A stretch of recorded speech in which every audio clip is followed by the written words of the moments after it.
Spurs win! Spurs win! Uh, Feels like forever since we've had a win in the Premier League, but I know it hasn't, but boy, does it feel like it. And with the run of form that we've been in the Premier League, this is just feels huge. Went into this game thinking it was going to be a very difficult game. Burnley's usually very tough on the defensive side, but feels good to get a win, and not just a win, a convincing win.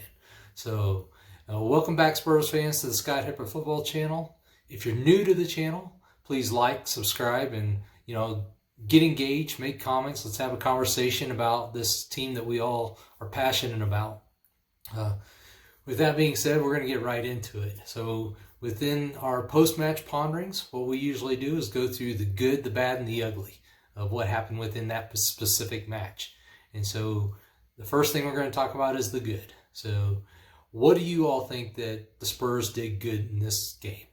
In this match, there's probably a lot of things you can pick out, because this was definitely a dominant performance by the Spurs. Not a lot went wrong for us. So we're going to start talking about the things I think that the Spurs did good.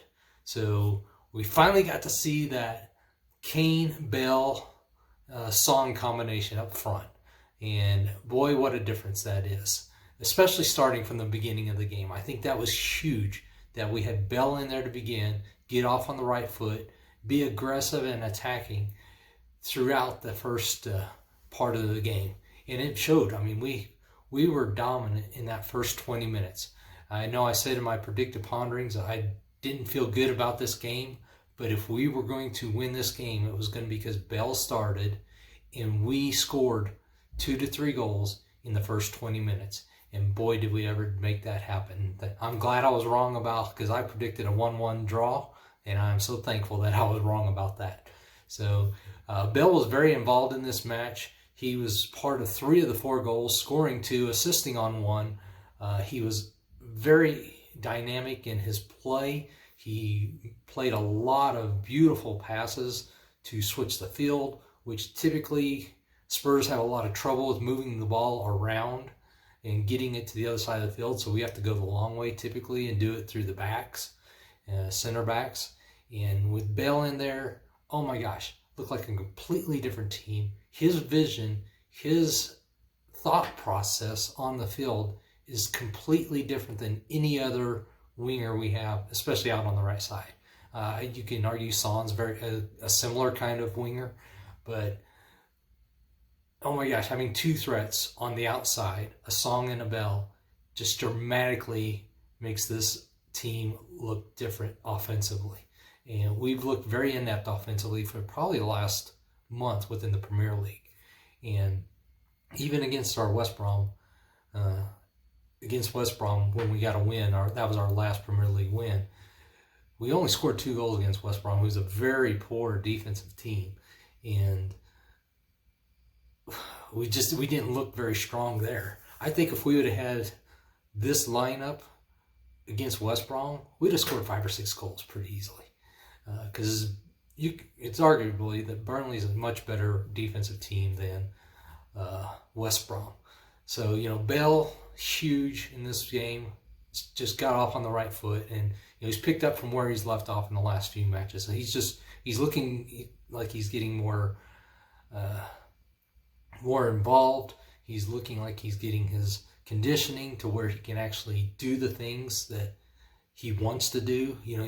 Early on when he was coming back, you could see that his mind was telling him to do something, and his body was like, nah, we can't quite do that. Now you see it all clicking for him.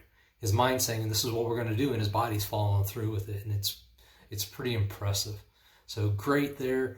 Kane and Son were doing well today. Son got 2 of Bell's assists. So Son was engaged and active. I know he didn't get a goal today, but he was still very potent and active in creating opportunities, causing havoc within the Burnley defense. So while Son didn't get a goal, he was still an effective person within the attack. Just because he didn't score doesn't mean that he did not do his job today. He did his job. And then Kane, this is the kind of Kane that we had seen early in the season. I mean, the guy was everywhere. He was dropping deep. He was running forward. He's breaking out wide. This was the Kane we need to see on a regular basis. And I understand it's been frustrating. It's been difficult, with the way that we've been trying to attack and playing, attacking ball. It's been very frustrating for Kane. But he got a goal. Probably should have had 2. Maybe he should have had 2, really. Maybe even 3. But he was very active, pinging crosses just like, Bell was across the pitch and stuff. And when you got multiple guys nailing those long, beautiful passes across the pitch, they can't key just on one person anymore. They're like, oh my gosh, where's it going to come from? And we gotta cover the full width of the pitch now. You can't cheat in like we were before. And another thing I've complained about with our offense in the past games is we become too narrow in our attack. I think this is the best width we've displayed as a team, as an attacking force, in quite some time. And I think a large part of that has to do with Bell being out there with Kane and Son. So the next good thing we're going to talk about is the clean sheet. Again, feels like forever since we've had a clean sheet, even though we did just have one a few games ago against West Brom. But again, one of the worst offensive teams in the league right now, so that's not saying a lot. Again, Burnley is kind of in that boat. They're not one of the stronger offensive teams, but we've also conceded against other weak teams goals. So to get the clean sheet is huge for our confidence. I think it's apparent that Toby has to be in these lineups no matter who he gets paired with. He is our solid rock in that midfield. He put in a solid effort to ensure that, or not in the midfield, but in the defense, but put in a solid effort to make sure that everyone was where they're supposed to be, things were aligned, and things were covered. And he did he's the marshal back there. He's got to make sure everything's right. And I think he did a really good job, especially handling Sanchez, which Sanchez probably had his best game in, I want to say a month. Definitely still had some issues, some errors that were not good, but definitely his best game. And I think a lot of that had to do being partnered with Alderweireld instead of Dyer, which Alderweireld's got a lot more experience over any of our center backs in that position at this point. And I think he helped out Sanchez a lot. If we're going to have Sanchez in there, he has to be with Alderweireld. He can't be with anyone else. Otherwise, just leave him on the bench. Lloris got a clean sheet. Haven't seen one of those for him in a while. He wasn't even really challenged at all today. They only had 3 shots on goal the entire match, and that was all in the first half, according to their stats. Really wasn't ever challenged. The biggest scary part, I guess, was that towards the end of the match there where they had a header close that Alderweireld actually cleared off, but looked like Lloris was kind of in limbo on what he was going to do, whether come off his line or not. The following corner kick, he actually came off his line. I think that's a failing that Lloris has at times, is he's kind of indecisive in whether he needs to come off his line or not, and it puts him in bad situations. But I think Lloris had he didn't do a lot this game, but he got a clean sheet, so good for him. Let me know what you all think about the defense, the clean sheet, and everything, because I think that's huge in helping us build confidence going into these next few matches. Because these next few matches are really going to help us determine on what we're going to do moving forward for the rest of the season. This was a big must-win game, and we got it. We got a must-win. So now we're still in the hunt for things like the top 5 and whatnot, or at least the top being in 5th. I'm not sure. Could be argued 4th is still in play, but I'm not sure about that either. We'll see after these next couple games. The next good thing I want to talk about, Højbjerg and Ndombele in that pivot. These two are doing an amazing job in protecting that back line today in that pivot. This is where Ndombele needs to be. He is not the central attacking midfielder that needs to be up front. His best position, and he's shown it over multiple games and numerous times where Jose's tried to throw him up in that attacking midfield position, he doesn't do as well. And he actually does a pretty good job of reading the balls, intercepting balls, and making good tackles and cutting off the attacking opposition. And along with Højbjerg and Domblé back there, I think we've got a good, solid pairing in that pivot to allow us to help protect that back line going forward. And the real key is just solidifying that central attacking midfield position. But those two, I think we've found a home for those two for a while now.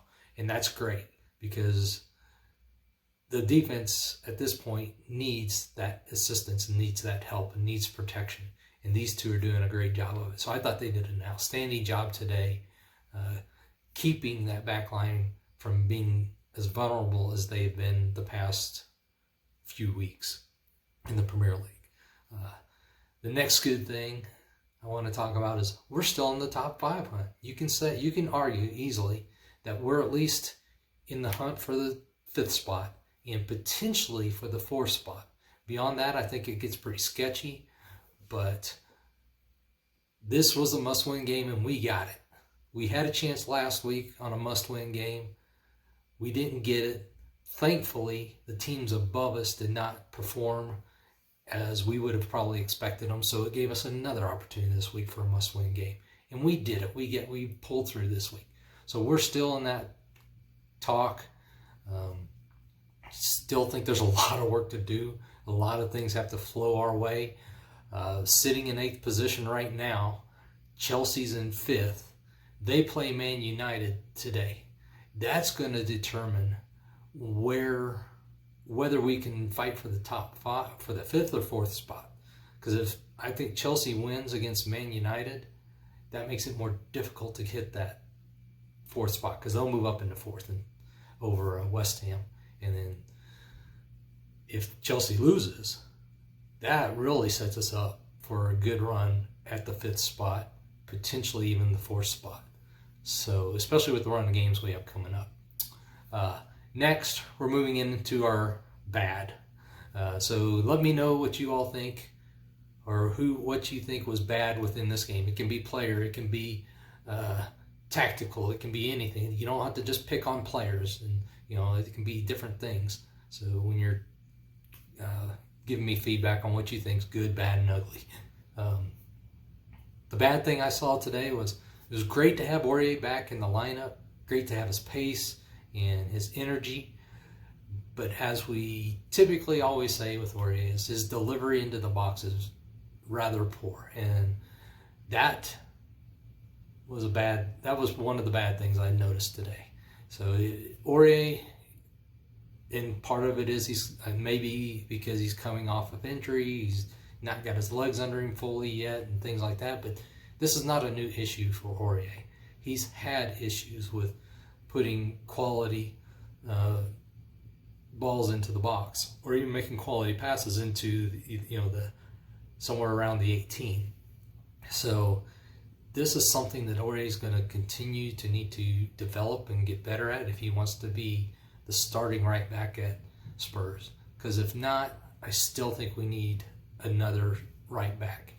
And Doherty, for all his inconsistencies and struggles he's had, he is probably the better of the two at delivering the ball into the box, which is not saying a lot because Aurier's not been very good at it at all. But that's the bad I found in the match. There's not a lot of other bads that I would throw in here. There's definitely things that everyone can do a little better on, but that's what I found. So very solid match. Love that I don't have to talk about a lot of bad. And so next we're going to go into the ugly. So let me know if you think there were any ugly moments in this match where we were just like terrible, whether it's the players, the setup, the tactical play, or just anything going on that you think is ugly. Personally, I didn't see anything ugly today. We've seen ugly in a lot of it in recent matches, and we've called it out on our post-match ponderings here. But this is thankfully a match that we can say there was no ugly. So we're going to review real quick, run through review what we did with the good. We had Bell, Kane, Son on the pitch at the same time to start a match. What a difference. The other good thing was clean sheets. We also had Højbjerg and Ndombele as a good and still in the top 5 hunt. The one bad thing we have is Aurier and his passes into the box, and no uglies. Thank goodness.